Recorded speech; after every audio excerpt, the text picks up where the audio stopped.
Olá, boa noite para todos. Com muita alegria, estamos iniciando mais um programa Estudo das Cartas de Paulo. Nesse momento, abraço a todos os nossos amigos web amigos, companheiros, irmãos da Rede Amigo Espírita, a todos os nossos companheiros que nos acompanham através da transmissão, através da plataforma do YouTube, do Facebook, os amigos da FEAC, os nossos ouvintes também da Rádio Brasil Espírita de Maceió. Nesse momento, com muita alegria, nós estamos iniciando, portanto, o estudo de número 68, com o tema Conquista Pessoal. Hoje, dia 28 de fevereiro do ano de 2018. Sem dúvida alguma, mais um momento marcante para nós no que remonta à nossa trajetória espiritual. Nesse momento que estamos iniciando o nosso trabalho, gostaria também de abraçar a todos os nossos amigos que estão no chat, a nossa companheira Cleusa, o João, a Rita, a Dete Laporte, a Simone, a Antônia Silvana, Carlos Dionísio, a Jéssica, a Kátia, Janaína, Milene, enfim, todos que se encontram no chat, inclusive, nesse momento, eu aproveito para convidá-los para que juntos possamos fazer a oração que dará por início, portanto, que nos concederá a autorização para iniciar o nosso trabalho. Vamos lá. Vamos nos desconectar do mundo exterior e vamos suplicar as bênçãos do alto, sentindo a presença espiritual que nos envolve, que nos acolhe, que nos inspira. Nesse momento, nós elevamos o nosso pensamento a Deus, agradecendo o Senhor por mais um dia, por mais uma experiência valiosa no nosso aprendizado. Senhor, que possamos fazer jus a tudo que Tu nos ofertas, a toda a bondade que sustenta a nossa caminhada. Ajuda-nos, Senhor, a compreender, para que possamos operar em sintonia com as Tuas propostas, compreendendo os sinais da vida que nos alertam quanto às propostas necessárias para o nosso crescimento espiritual. Senhor, que todos aqueles que passam por dificuldades, de alguma sorte, possam, nesse momento, receber também as Tuas bênçãos.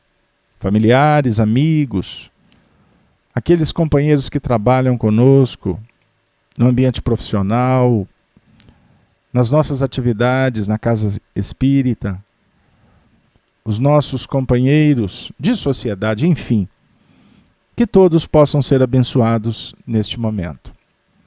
E assim, rogando a Jesus, nosso Mestre, a falange orientada por Paulo de Tarso, que eles todos possam abrir as portas para que todos nós nos sintamos envolvidos pela Tua paz, Senhor. E assim, te pedimos permissão, a autorização para iniciar, portanto, mais um estudo em torno das cartas que ficaram conhecidas como as cartas de Paulo, mas na verdade são as cartas do Cristo endereçadas para a humanidade inteira. Sê conosco, Senhor, hoje e sempre, que assim seja. Graças a Deus. Caríssimos companheiros, nesse momento, Nós estamos com as conexões todas devidamente encaminhadas. E aqueles que estão chegando agora, mais uma vez, nós endereçamos aquele abraço carinhoso, fraterno, respeitoso, e que todos nós possamos construir juntos nessa noite mais um momento de aprendizado e de convívio fraterno. E assim, queridos companheiros, o nosso tema, conquista pessoal. Vamos lá. Nós estamos atualmente trabalhando com a carta de Paulo aos Romanos e, especificamente, nós vamos trabalhar, dando conexão ao estudo da última semana. Então eu vou fazer a leitura dos primeiros versos do capítulo 10º. Vamos lá. Primeiro versículo. Irmãos, o bom desejo do meu coração e a oração a Deus por Israel é para a sua salvação. Porque lhes dou o testemunho de que tem zelo de Deus, mas não com entendimento. Porquanto, não conhecendo a justiça de Deus e procurando estabelecer a sua própria justiça, não se sujeitaram à justiça de Deus. Porque o fim da lei é Cristo, para a justiça de todo aquele que crê. Ora, Moisés descreve a justiça que é pela lei, dizendo: o homem que fizer essas coisas viverá por elas. Até aqui nós trabalhamos na última semana. Continuando, já com o versículo que impulsionará as nossas reflexões. Verso 6. Mas a justiça que é pela fé diz assim: não digas em teu coração: quem subirá ao céu? Isto é, a trazer do alto a Cristo. Ou, quem descerá ao abismo? Isto é, a tornar a trazer dentre os mortos a Cristo. Mas que se diz? A palavra está junto de ti, na tua boca e em teu coração. Esta é a palavra da fé que pregamos. A saber, se com a tua boca confessares ao Senhor Jesus e em teu coração creres que Deus o ressuscitou dos mortos, serás salvo. Visto que com o coração se crê para a justiça e com a boca se faz confissão para a salvação. Porque a Escritura diz: todo aquele que nele crê não será confundido. E por aqui nós ficamos.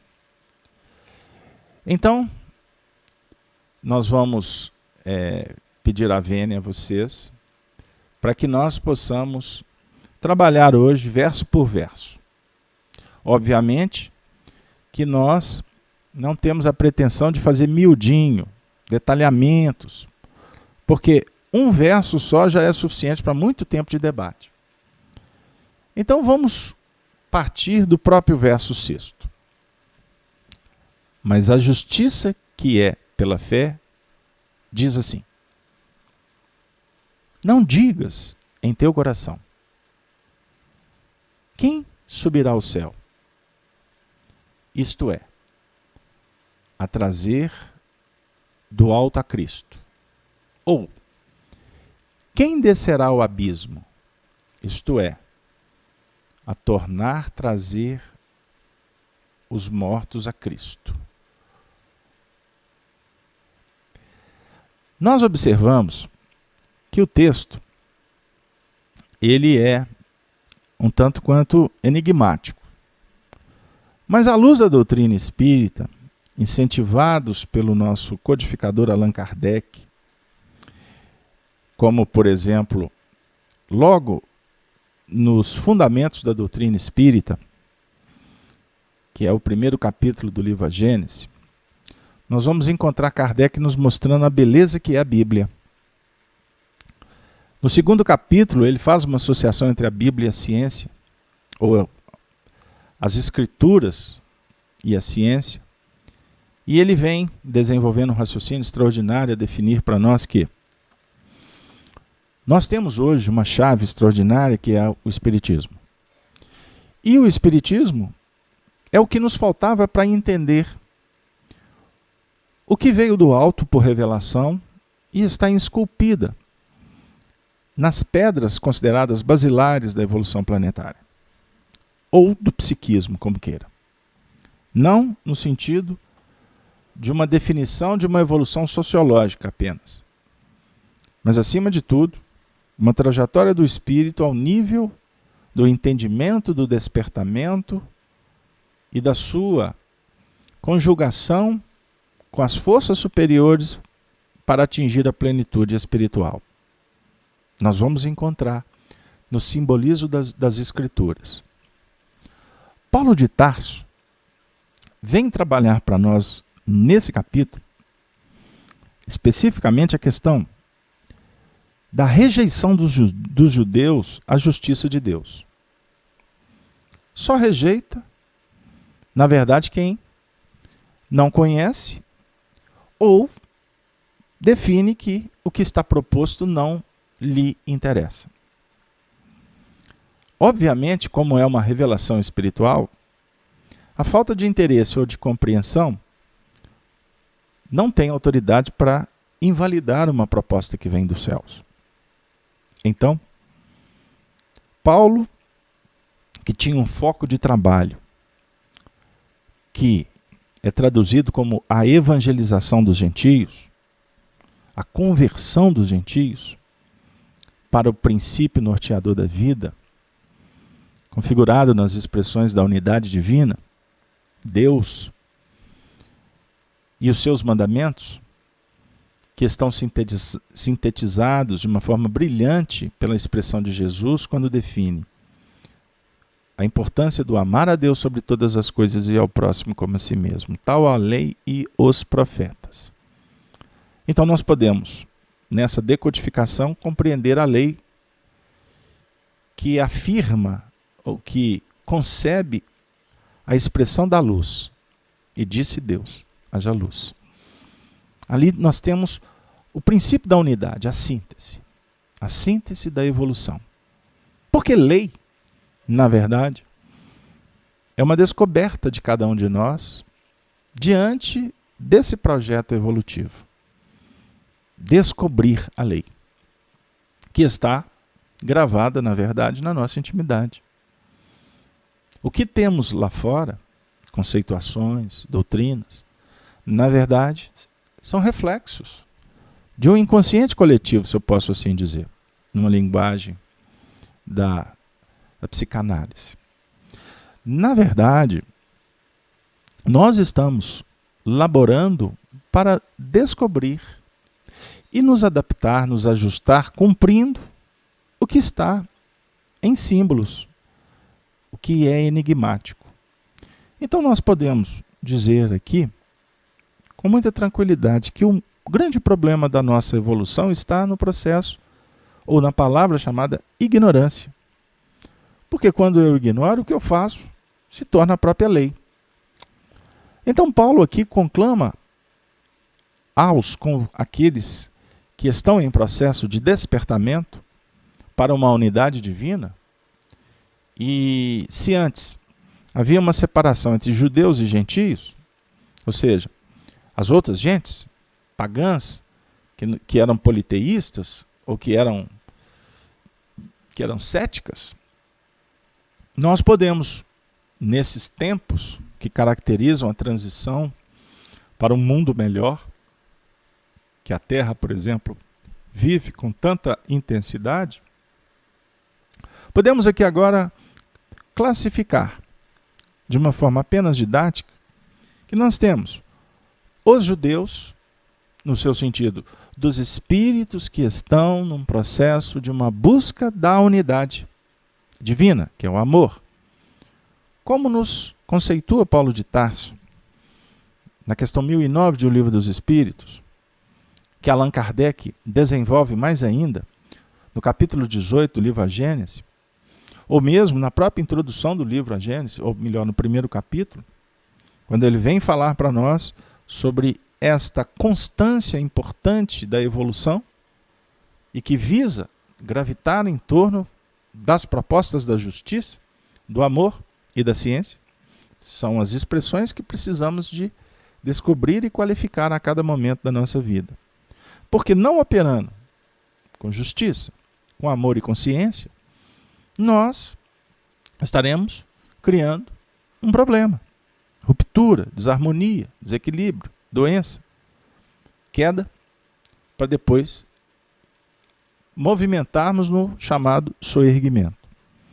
Então nós estamos nesse mecanismo de evolução, procurando vencer a nossa ignorância, ou a ignorância que vige em determinados padrões, em determinados departamentos.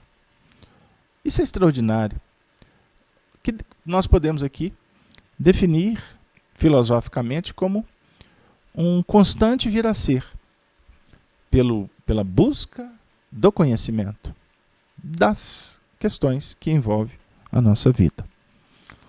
O Paulo define para nós sobre a nossa ineficiência no que remonta ao conhecimento da justiça divina. Então, ele nos conclama para trabalhar num projeto muito interessante, quando ele diz assim, que a justiça que é pela fé, diz assim, não digas em teu coração, quem subirá ao céu, isto é, a trazer do alto ao Cristo? Na verdade é uma indagação. Porque a justiça aqui é uma justiça que vai sendo descoberta pela fé.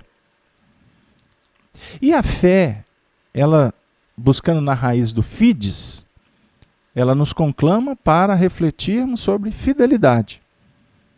Fidelidade aos princípios que nós estamos descobrindo, no próprio desenvolvimento do senso moral. Na descoberta, na desenvoltura do próprio entendimento do que remonta à justiça. A justiça divina hoje, à luz do Espiritismo, que desenvolve o pensamento de Kardec, a justiça divina se expressa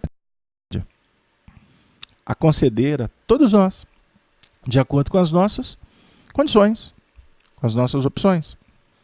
E aqui nós nos referimos à misericórdia atuando na face ao desenvolvimento humano. Porque o ser humano vai desenvolvendo o seu livre-arbítrio. E à medida em que ele vai tendo entendimento, o livre-arbítrio amplia. Porque na escolha, nos deparando com o resultado da escolha, nós somos conclamados para reparar as consequências das nossas escolhas. Então é ação, define Kardec no livro Céu e Inferno, reação e, naturalmente, a reparação.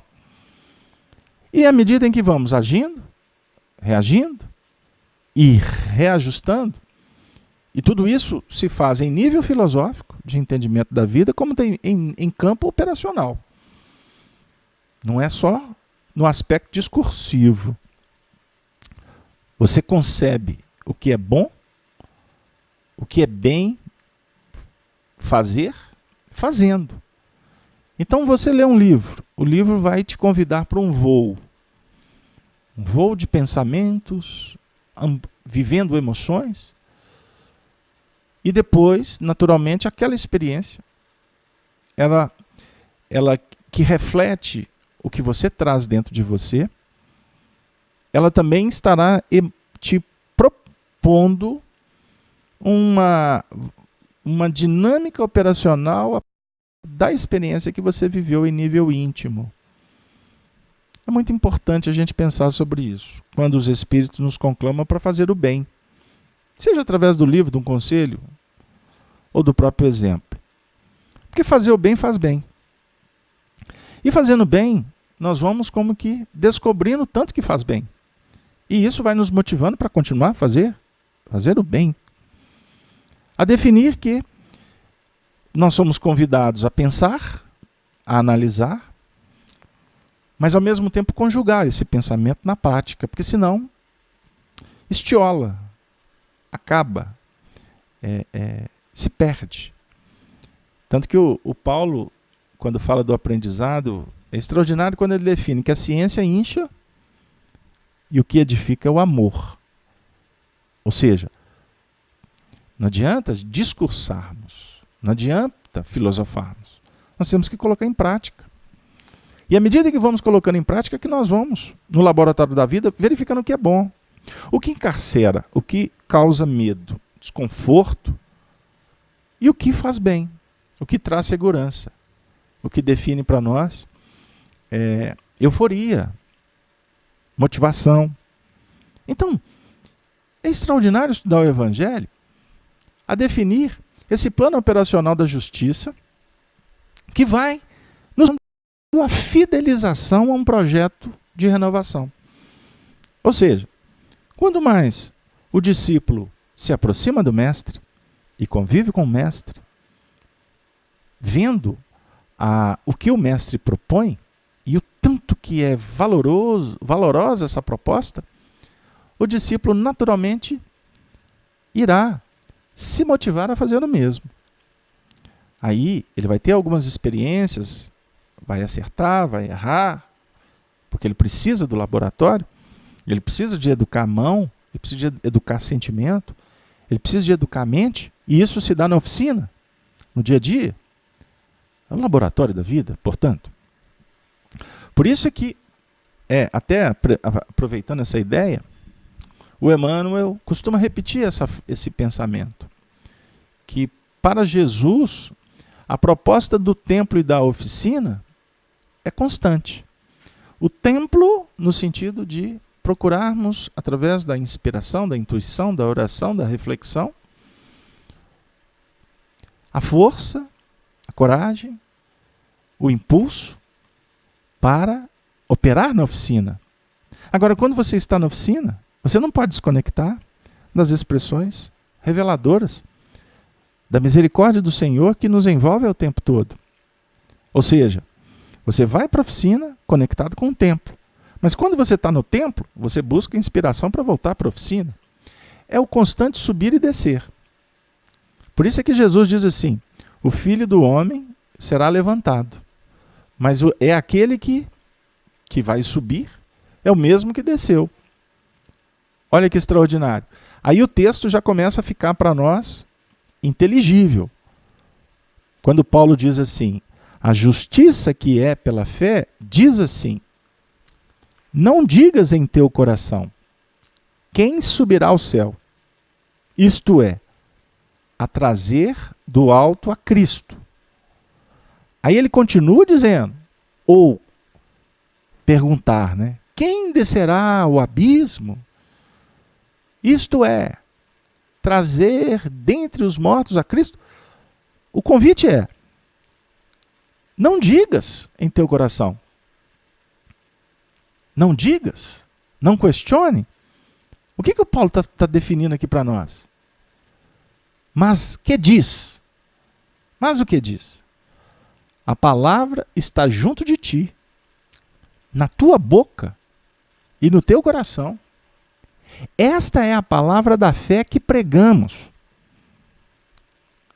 O que o Paulo está dizendo para nós?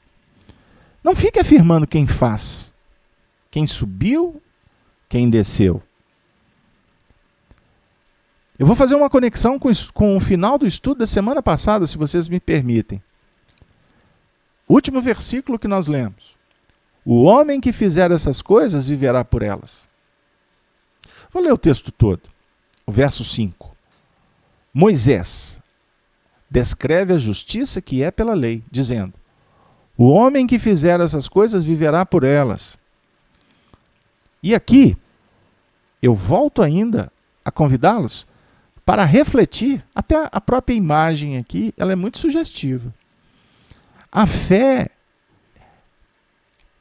a qual Paulo se refere é fé teológica, de ficar estudando, parlando, pregando. Ou Paulo está se referindo a uma revelação da justiça através da limpidez da nossa mente, que vai dizendo, meu filho, por aqui, é lá, tá bom, vou tentar. Ou seja, a mente translúcida. A mente que vai decodificando a luz que dimana do alto. E decodificando-a, naturalmente, a vontade que é a gerência, que coordena os diversos departamentos da nossa casa mental, a vontade impacta e define uma ação. Então o convite do Paulo aqui é: vem por Moisés. Então vamos buscar. Kardec escreve para nós, no primeiro capítulo do Evangelho segundo o Espiritismo, que Moisés é o legislador. E ele volta a afirmar isso no livro A Gênese. O grande legislador que trouxe a unidade divina. Moisés legislador. Moisés que revelou para o povo o que foi concebido lá atrás por Abraão, o pai das nações. Então Abraão trouxe a unidade. E Moisés decodificou essa unidade divina em leis. Ele trouxe os 10 mandamentos. Ele aprendeu, ele estudou com os sacerdotes no Egito. E depois ele populariza essa decodificação numa síntese perfeita, conjugada em 10 mandamentos. Que nós temos 3 expressões positivas: o amar a Deus, o guardar o sábado e honrar pai e mãe. E 7, o número 7 aqui da evolução. 7 é o número completo da evolução. É o número da perfeição, tá? Da evolução. O número 12 é a universalidade. O número 10 é a matemática perfeita. Agora o número 7, ele representa a trajetória completa do espírito. O número 7 que biparte no 3,5. 3,5 de subida e 3,5 de descida. A trindade. Um dia a gente esclarece um pouco mais. Quiserem trabalhar esses aspectos conosco, voltem em estudos passados ou venham trabalhar conosco estudando Apocalipse nas manhãs de sábado, onde a gente trabalha esses aspectos de unidade divina, da dualidade nas expressões do espírito, na dinâmica do ativo, do passivo, né? A dualidade no sentido da subida e da descida. E agora eu já começo a falar da trindade, que foi uma proposta da antiguidade, que tem uma expressão de evolução belíssima e que, pela ignorância dos homens, nós adulteramos a proposta inicial ou materializamos o que é divino, o que é do psiquismo.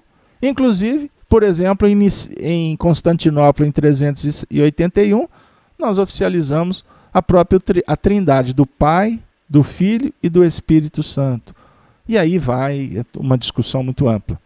Mas aqui nós estamos falando da trindade, que Allan Kardec desenvolve para nós também, nos aspectos da criação: Deus, Espírito e matéria. E se nós nos reportarmos aos gauleses, né, aos celtas, todo o seu princípio doutrinário de evolução espiritual, de relação com o mundo espiritual, de imortalidade, de reencarnação, foram divididas em tríades. Então nós estamos aqui falando do trinário da evolução. Então, voltando, Moisés coloca 7 impedimentos e 3 projeções positivas. Então, lá o símbolo da chegada da lei de justiça, define para nós um plano de elaboração, de organização, que o mundo espiritual oferece para nós. E que toma uma dimensão extraordinariamente bela com Jesus, que sintetiza numa proposta de amor. Então, nós precisamos de nos organizar em justiça, ordem, disciplina, entendimento, didática. Não podemos falar de empirismo mais, com Moisés. Mas Jesus dá o toque de classe. Jesus é o amor. Jesus é toda uma organização que já transcende em busca de uma soberania definitiva, de uma libertação real, do habitar nas diversas casas, nas diversas moradas. Porque nesse contexto de vivência das leis, o Espírito adquire autoridade, não poder. Não é do poder que nós estamos falando. E, por sinal, nós materializamos as religiões em nome do poder, da vaidade, dos interesses escusos. Então, Moisés está descrevendo que o homem que fizer essas coisas viverá por elas. E aqui, viverá pelas coisas boas. Então ele continua dizendo que a justiça que é pela fé diz assim: não digas em teu coração quem subirá ao céu, suba tu. Busque você. Como que você vai subir ao céu? Faça uma viagem ao seu superconsciente. Se você quiser entender um pouco mais da casa mental, nós sugerimos, por exemplo, o livro No Mundo Maior, psicografado por Chico Xavier, ditado por André Luiz, que nós vamos encontrar os 3 departamentos da mente: o andar superior, o andar de baixo e o térreo. O superconsciente em cima, o inconsciente, o subconsciente embaixo. Não é? Trabalhando os aspectos do hoje no consciente, a mente, nós, espíritos, lidamos o tempo todo com passado, presente e futuro. Passado, presente e futuro. Então, quando Paulo está dizendo, nós vamos até quando questionar quem vai subir para trazer o Cristo? Até quando tu vai pedir bênção? Até quando vai buscar na dependência psicológica, religiosa, social? Até quando você vai se apoiar no que não vai te engrandecer? Nós podemos ter ajudas, podemos ter apoio, podemos ter exemplos, mas nós temos que adquirir autonomia. A doutrina espírita é a doutrina da autonomia. Um companheiro conversando comigo sobre o movimento espírita hoje à tarde, me disse assim, que ele ama o trabalho, mas ele fica impressionado como que os espíritas, aonde ele trabalha, têm dificuldade em trabalhar em equipe. Aonde ele trabalha, existem os donos. O dono daqui, o dono daquilo outro. E que muitas vezes ele se sente desanimado, com presunções, prepotência, com arrogância, com arbitrariedade, e tudo isso em nome do espiritismo, ou do movimento espírita, que é diferente. É necessário que a gente diferencie mesmo. O que é espiritismo? Espiritismo como doutrina. E o que é movimento espírita? Movimento espírita dos homens. Espiritismo, uma proposta dos espíritos. Então, a proposta espírita é uma proposta que consola, que ensina, que conforta, que orienta, que encaminha, que acompanha até o fim, na nossa jornada, promovendo sempre a proposta para que o espírita ou o cristão ele adquira autonomia e não dependência, não medo, não culpa. não algemas, não cadeias. Isso não é espiritismo. A doutrina espírita é a doutrina do livre pensamento. Eu frequentava uma determinada tarefa, era um estudo em grupo. Aí estabeleceram lá um método de controle de frequência. Eu pensei assim, bom, isso é para organizar, num primeiro momento, pode até ser justo. Mas o negócio foi prosseguindo, e eu comecei a perceber que aquilo virou um currículo, né? Uma grade com possibilidade do indivíduo não concluir o trabalho porque ele se ausentou por uma determinada quantidade de vezes. Aí eu fiquei pensando comigo mesmo, como estabelecer uma regra nesse ponto de austeridade? Allan Kardec fala para nós sobre a importância de se estudar em sequência qualquer matéria. Isso é básico. E que um estudo sério é caracterizado pela continuidade que se lhe dá. Também é um pensamento de Kardec. Mas o Espiritismo, ele não tem uma primeira matéria, uma matéria do meio e uma matéria final. Em Minas Gerais, especificamente em Belo Horizonte, lá no Grupo Emmanuel, estudiosos da doutrina espírita simplificaram os projetos da codificação para nos ajudar e constituíram ali 15 princípios básicos. E quando se fala em princípio, princípio é o que não muda. Princípio é a essência. Então, princípios são fundamentos. Fundamentos do Espiritismo. Isso é inquestionável. Por exemplo, eu vou tentar lembrar os 15. Vamos lá. Primeiro, Deus é um princípio doutrinário. Você não vai mudar. Deus é um princípio. Jesus, o Espírito, o perispírito, a reencarnação, a desencarnação, a imortalidade, a vida futura, o plano espiritual, a mediunidade, a influência dos espíritos em nossas vidas, a influência dos espíritos na natureza, o livre-arbítrio, a causa e efeito. Eu não fiz a conta, mas eu acredito que eu citei todos. Se faltou algum, depois vocês me cobram, porque eu tenho que caminhar. Então esses princípios são invioláveis, são indiscutíveis. Porque eu não consigo discutir Espiritismo sem falar de reencarnação. Espiritismo está atrelado com mediunidade, com a influência dos espíritos na nossa vida, na natureza. O Espiritismo, para discutir, nós temos que falar o tempo todo sobre livre-arbítrio, causa e efeito. Jesus, o mestre, o guia, o modelo, a referência de moral, de amor, e etc, etc, etc, etc. Então, é importante a gente refletir o seguinte: qual que é o primeiro princípio que eu vou estudar? Tem que ser Deus, é o soberano. Não necessariamente, dependendo do público, dependendo da minha necessidade. Não, então é Jesus. Não necessariamente. Não, então o livre-arbítrio? Não, a reencarnação é o fundamento. Amigos, todos são princípios. Então como que eu tenho autoridade para definir qual que você tem que estudar primeiro?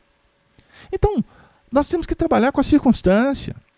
Nós temos que entender o que favorece.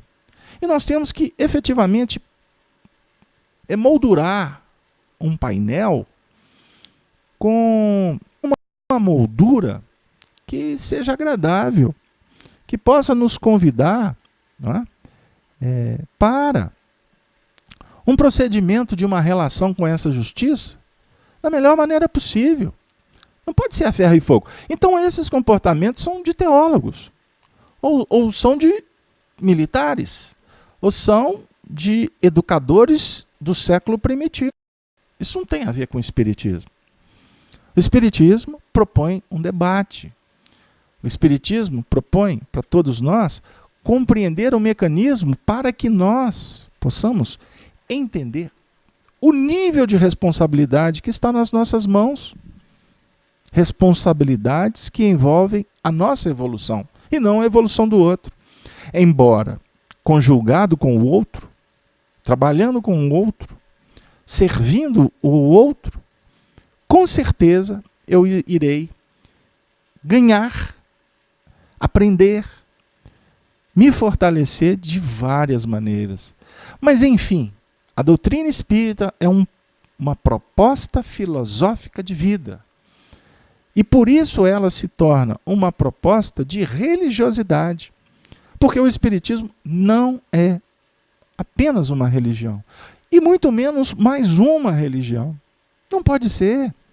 Isso é um grande erro de interpretação quanto à essência espiritual. Ah, Carlos Alberto, mas o espiritismo tem prece. Não é? Você começou o estudo fazendo uma oração. Ah, o espiritismo tem algumas questões que quando fala de espiritualidade...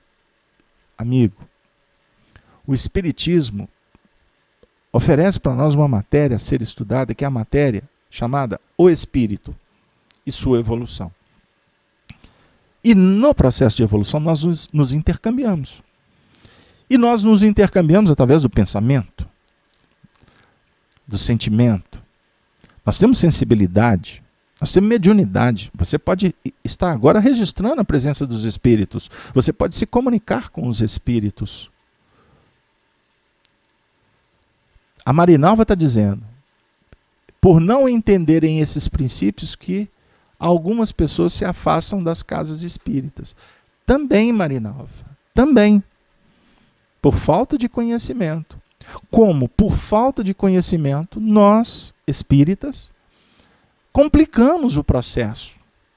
Nós desviamos o encaminhamento natural da evolução. Quer um exemplo? O indivíduo está trabalhando na casa espírita, está dando um belo recado. Só que ele não tem, por exemplo, uma ligação, ele não tem uma relação muito próxima com um determinado indivíduo. E esse companheiro não tem muita simpatia por ele. No caso deste, primeiro não tinha uma relação. O outro observava com umas reservas, com antipatia, enfim. Este que tinha dificuldade com o comportamento do companheiro, que dava um belo recado, assume uma diretoria. Aí costuma. Ele chega num cargo e daqui a pouco começa a implicar com o indivíduo que está dando um belo recado. Aí por causa que esse indivíduo não fala na mesma língua da turma amiga do rei, esse indivíduo daqui a pouco é convidado para dar espaço para outras pessoas. Quer dizer, o dirigente assume, ele não pensa na causa, ele não pensa na casa, na engrenagem, ele pensa sobre o seu ponto vaidoso de vista.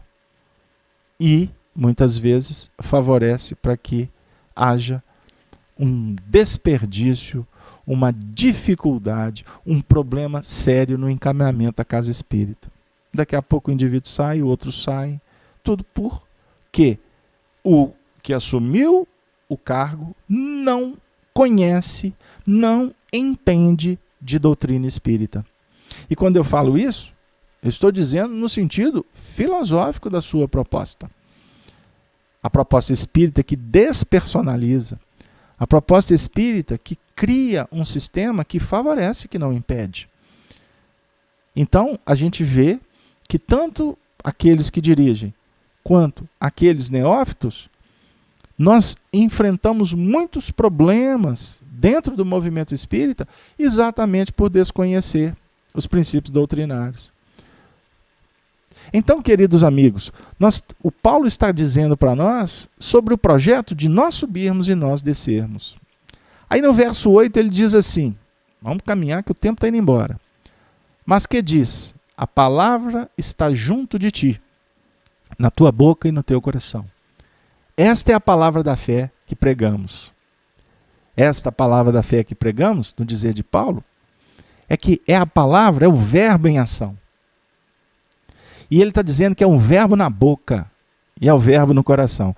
Lembram que eu citei aqui alguns minutos atrás sobre a importância de se educar a mente, de se educar as mãos e se educar os corações?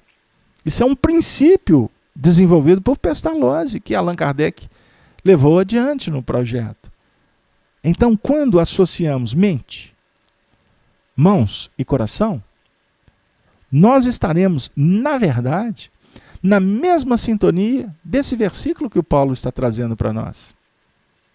Ou seja, uma fé, a fé que ele prega é a fé da ação, a fidelidade ao trabalho. Por isso é que Jesus veio à terra e disse: eu não vim de mim mesmo, eu vim em nome do Pai que me enviou fazer as suas obras. A saber, se com a tua boca confessares ao Senhor Jesus, e em teu coração creres que Deus o ressuscitou dos mortos, serás salvo.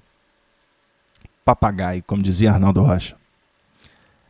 Aqui nós temos um versículo que pode causar uma grande confusão, embora a proposta dele seja muito tranquila. Por que confusão? Porque existe correntes cristãs em que defendem que Paulo verdadeiramente ele tem propostas que são antagônicas à proposta de Jesus. Outros já são Paulinos Futebol Clube. E, na verdade, Paulo é um estudioso com uma capacidade de aprofundar e de abranger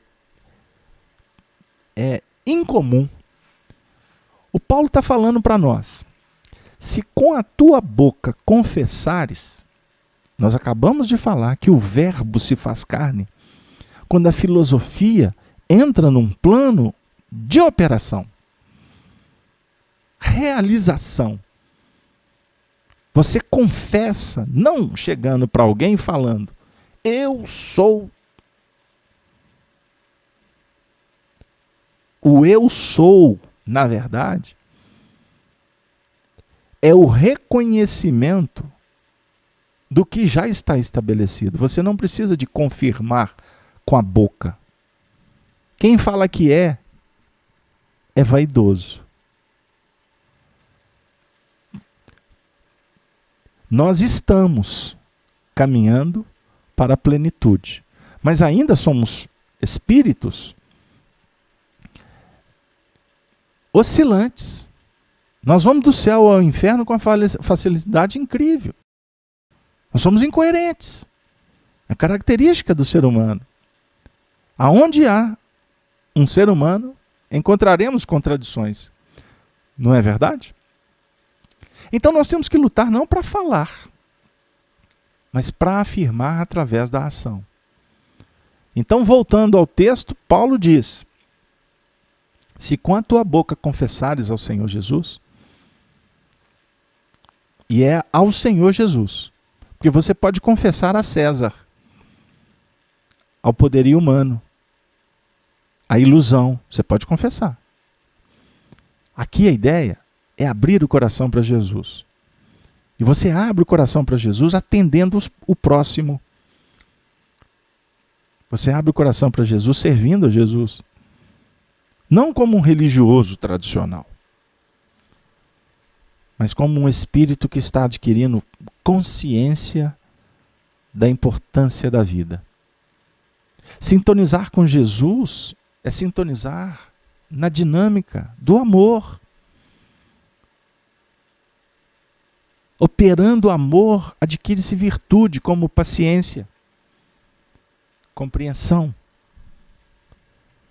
perseverança, sacrifício, em nome de uma causa, obediência aos ditames dos céus, resignação, é o consentimento do coração, a gente aprende com a doutrina espírita. Tudo isso propõe uma sintonia com Ele. Ele que é a luz do mundo, gente. Ele que representa o que nós ansiamos. Eis o movimento de confessar.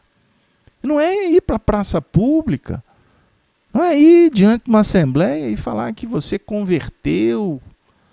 Não. Isso é ao nível íntimo. Por sinal, a mão direita não pode saber o que fez a esquerda. Então eu não tenho que dar satisfação para o outro. No sentido de estar demonstrando para o outro que eu estou melhorando, por exemplo. Que eu sou virtuoso. Isso é vaidade. Tola vaidade. Quando o Paulo fala, creres que Deus o ressuscitou dos mortos, será salvo. Como que nós podemos trabalhar nessa questão de crer que Deus o ressuscitou dos mortos? Tem muita gente que não acredita que Jesus voltou. Arnaldo Rocha me contou que lá atrás, na década de 50, quando aconteciam as reuniões de materialização em Pedro Leopoldo, com médiuns capacitados, dentre eles o maior, chamado Peixotinho, o médium das materializações, luminosas. Chico também foi médium de materialização, mas a materialização do Chico não eram luminosas, a do Peixotinho sim. Arnaldo conta que viu vários espíritos materializados, dentre eles sua mãe, Maria José Ramalho Rocha, Meimei, a esposa, a história que a gente sempre está voltando, repetindo, que é uma história de um romance belíssimo. Ele viu Tiradentes, o Alferes Xavier materializado. Ele viu o Zé Grosso saindo da parede. Essa história chega a ser engraçada. O Arnaldo, eu posso contar rapidinho? O Arnaldo estava lá, essa reunião foi no Luiz Gonzaga, em Pedro Leopoldo. E a maior parte destas reuniões eram feitas lá já no grupo Meimei, mas essa específica, eles estavam com o ambiente todo escuro. De repente o Arnaldo teve uma intuição. Deu vontade nele de ficar olhando para a parede, tudo escuro, um breu danado. E ele se direciona e começa a observar a parede. Dava para ver assim, uma penumbrazinha, ele identificava a parede a uns 3, 4 metros dele. Eis que surge um ponto luminoso no meio da parede. E aí, esse ponto luminoso começou a aumentar. De repente, ficou do tamanho assim, uns 2 por 2 metros. Uma luz intensa, todos vendo essa luz. Devia ter umas 10 pessoas no ambiente. Do nada, um homem pula no meio do ambiente, saindo de dentro da parede. E quando ele chega no ambiente, ele faz uma saudação com uma voz muito grossa. Era o espírito conhecido no meio espírita como José Grosso. José Grosso foi um dos, inclusive, cangaceiros do nosso Lampião.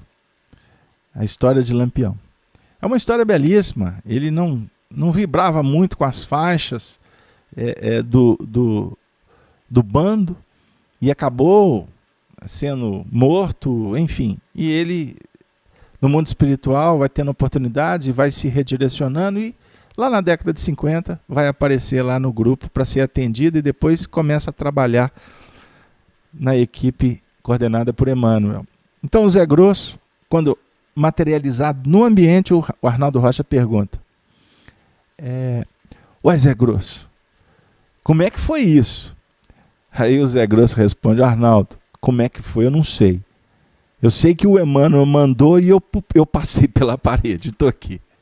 Mas eu ia narrar o feito da materialização luminosa do nosso orientador, mentor, Emmanuel. Arnaldo Rocha narra que tinha mais ou menos umas de 8 a 10 pessoas no ambiente. E foi a materialização mais extraordinária que ele viu. Porque o Emmanuel estava com o corpo completo, inteiro.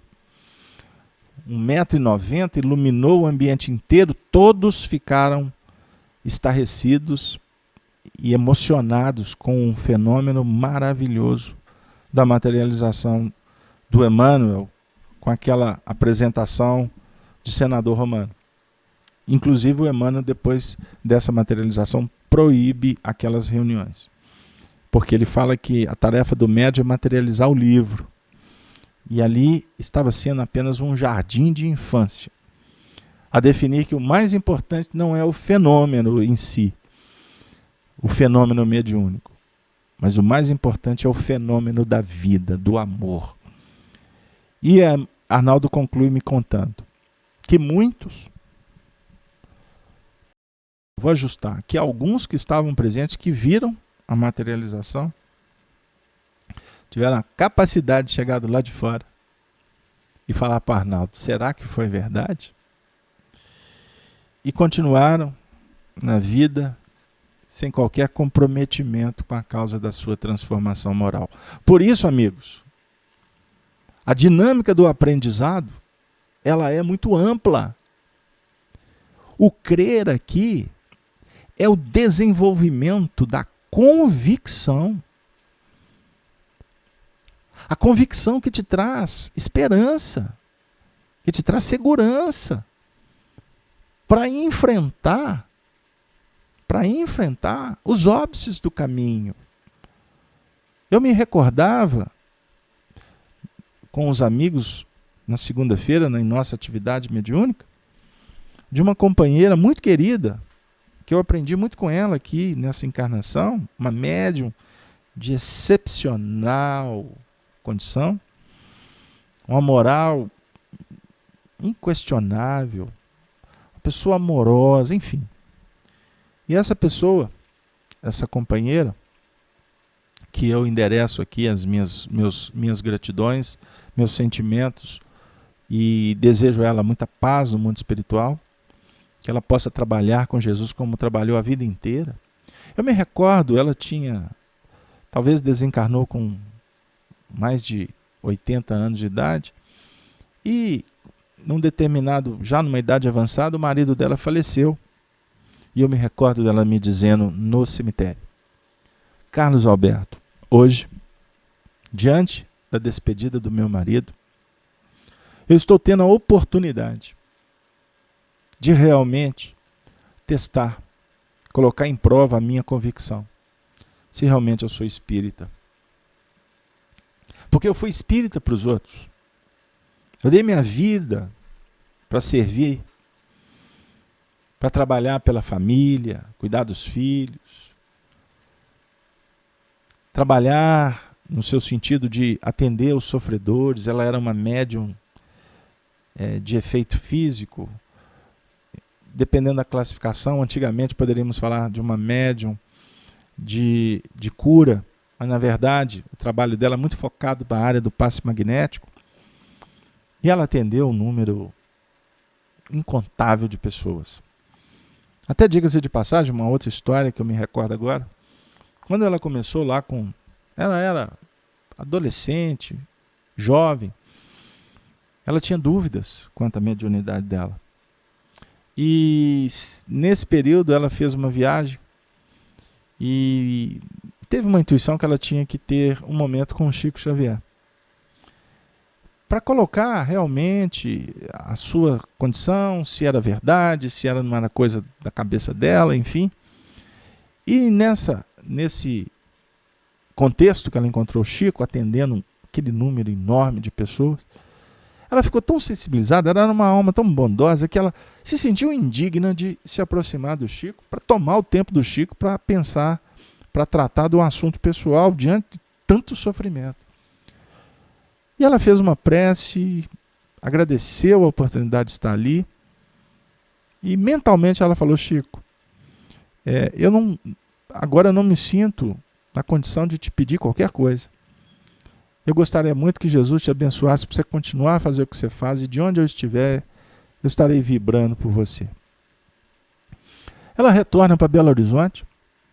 Passado um mês, ela estava na casa espírita onde ela trabalhava, aqui em Belo Horizonte, uma casa muito conhecida. E posso citar, no bairro Floresta, na rua Aquiles Lobo, número 52, o Grupo Sheila. E ela faziam um atendimento, um número enorme de pessoas, enfim. E um dado momento do atendimento, chegou um senhor e perguntando quem era, cita o nome dela, e as pessoas que trabalhavam na equipe quiseram saber o motivo, e esse companheiro disse assim: eu estou com uma pessoa lá no carro, que mora em São Paulo, que está vindo aqui porque ele recebeu uma orientação espiritual para vir aqui procurar essa senhora. Porque ele está com uma doença em fase adiantada e já foi desenganado pela medicina. E esta pessoa, e essa senhora, essa médium, foi muito recomendada. E nós viemos de São Paulo para procurá-la. A equipe acolheu o companheiro, não é? Aqueles que estavam em volta, e por orientação espiritual, inclusive, ele ficou em Belo Horizonte por um tempo maior e recebeu vários atendimentos nessa casa espírita, enfim. E quando terminou, acabou o procedimento, os espíritos que coordenavam esse trabalho mediúnico tão abençoado deram, entre aspas, alta, não é? Terminaram a sua tarefa. E aí, esse grupo, essas pessoas que vieram trazendo o paciente, acabou se tornando amigas dos companheiros da equipe, dos familiares, enfim, e da própria médium. E lá no dia da despedida, no final, alguém teve uma ideia de perguntar, né? Curiosidade. Afinal de contas, eles vieram de São Paulo, quem tinha indicado para que eles fossem parar lá no Centro-Oriente para procurar essa médium? E aí, o responsável pelo caso, né, falou assim: não, nós fomos procurar ajuda em Uberaba, recorrendo ao nosso querido médium Chico Xavier. E o Chico, de uma forma muito carinhosa e respeitosa, pediu que nós viéssemos para Belo Horizonte e procurássemos esse endereço. Aí mostrou para o pessoal uma anotação feita na grafia do próprio Chico Xavier, dando o endereço, o nome do centro e o nome da médium que eles tinham que procurar. Ela foi em Uberaba para pedir uma orientação se deveria seguir com a sua mediunidade, se era autêntica. Ela não teve a oportunidade de estar com o nosso querido Chico Xavier. Eu gostaria então de, nesse momento, refletir com vocês em cima dessa história, porque ela nos chama muita atenção no que remonta à questão da crença, que na verdade eu gostaria de trabalhar aqui como concepção da verdade, como convicção espiritual nossa diante dos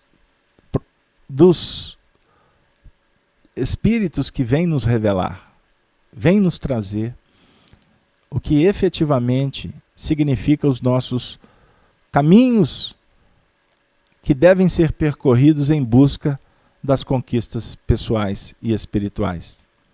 Por isso é que o Paulo vai concluindo para a gente dizendo: visto que com o coração que se crê para a justiça e com a boca se faz confissão para a salvação.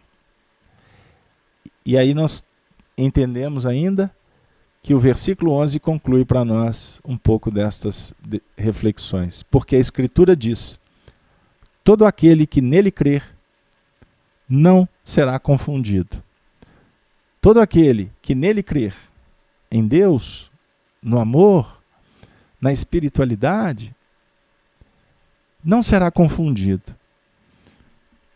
Porque efetivamente estará conquistando os seus sonhos, estará realizando os seus planos, estará adquirindo, portanto, êxito na caminhada evolutiva. Eu gostaria de pedir licença para vocês, para que nesses momentos que vão definindo o final do nosso trabalho. Eu gostaria de trazer a lição que nos foi legada por Emmanuel no livro Palavras de Vida Eterna, psicografado pela nossa alma querida Chico Xavier. Lição intitulada Êxito, porque tem tudo a ver com essa conquista pessoal que todos nós ansiamos e que todos nós estamos realizando, que todos nós conquistaremos. Se vós estiverdes em mim, e as minhas palavras estiverem em vós, pedireis tudo o que quiserdes, e vos será feito. Jesus em João 15, 7. Muitos companheiros perdem recurso, oportunidade, tempo e força na preocupação desmedida em torno do êxito. Sonhando realizações mirabolantes, acabam frustrados na mania de grandeza.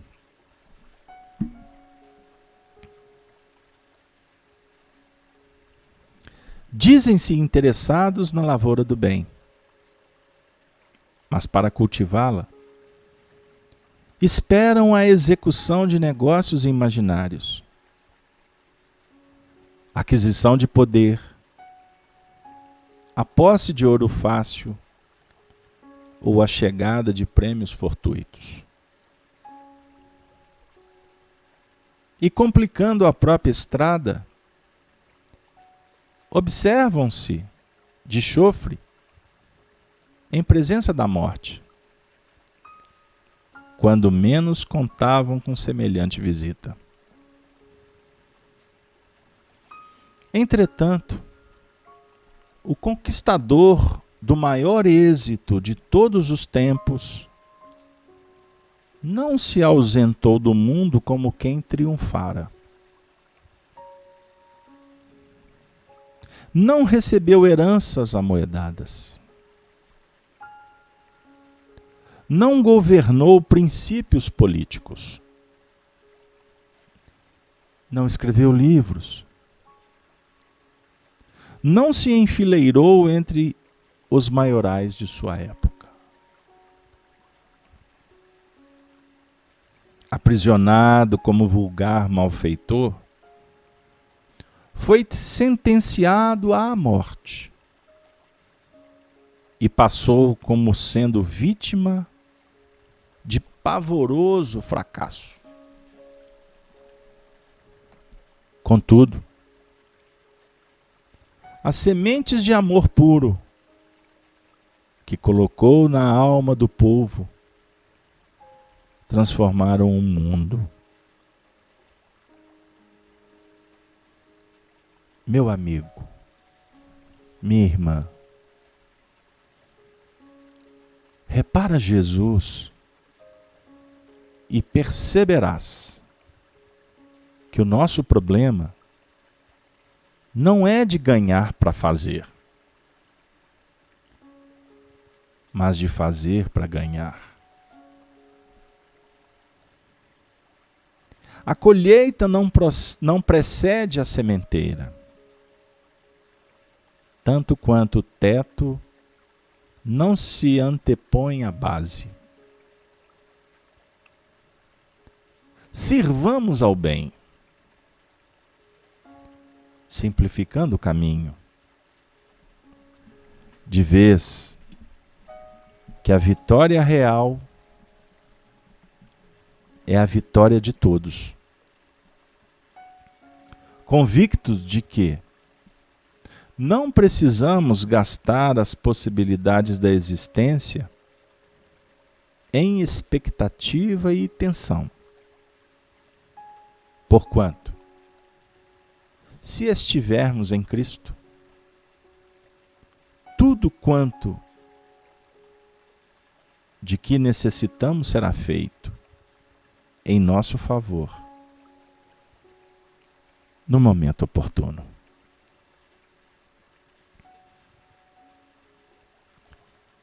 o nosso êxito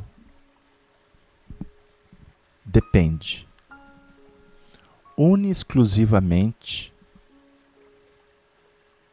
de estarmos em Cristo, com o Cristo e para o Cristo, hoje, agora e sempre.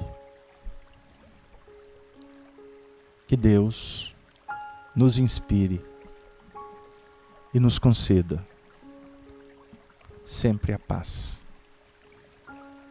A paz que é o prêmio do dever retamente cumprido. Eu gostaria de agradecer a você, o web amigo, por mais um momento de aprendizado, de convívio fraterno, respeitoso. Nós não estamos aqui para falarmos de religião. Nós estamos aqui carentes de religiosidade. A prática da caridade, que é o amor em operação, que alberga, que congrega, que enaltece a solidariedade, a igualdade, a fraternidade. São princípios que nos encaminham para a felicidade. Eis o que o Senhor nos conclama e nos oferece ao mesmo tempo. Queridos companheiros, muito obrigado pela audiência. Todos que estão no chat, eu gostaria muito de nomeá-los, mas são muitas pessoas no Face, no YouTube.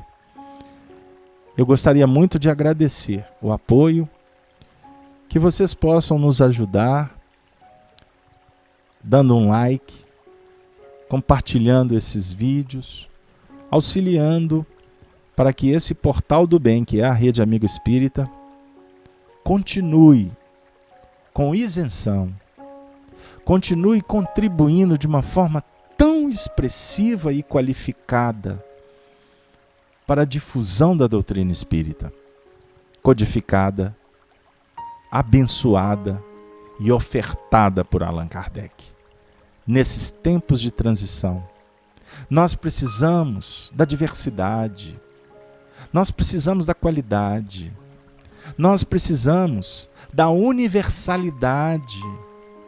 Por isso é um espaço para todos que estão em busca de divulgar esse ideal sacrossanto.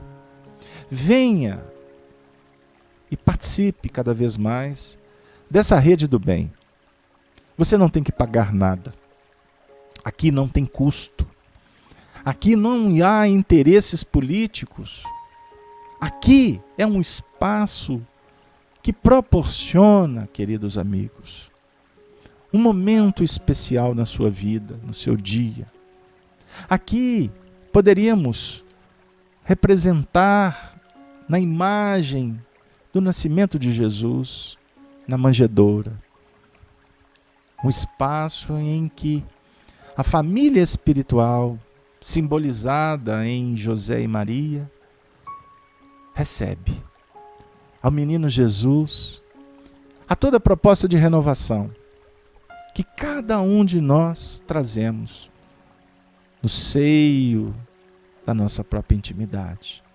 Nascer de novo, nascer para uma nova vida, para um mundo melhor e para ampliar cada vez mais os laços de amizade, fortalecendo a verdadeira família cristã.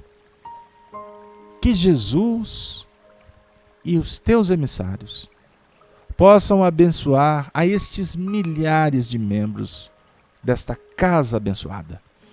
E que todos possam continuar firmes no ideal de unificar, de divulgar e de estudar o Espiritismo cristão.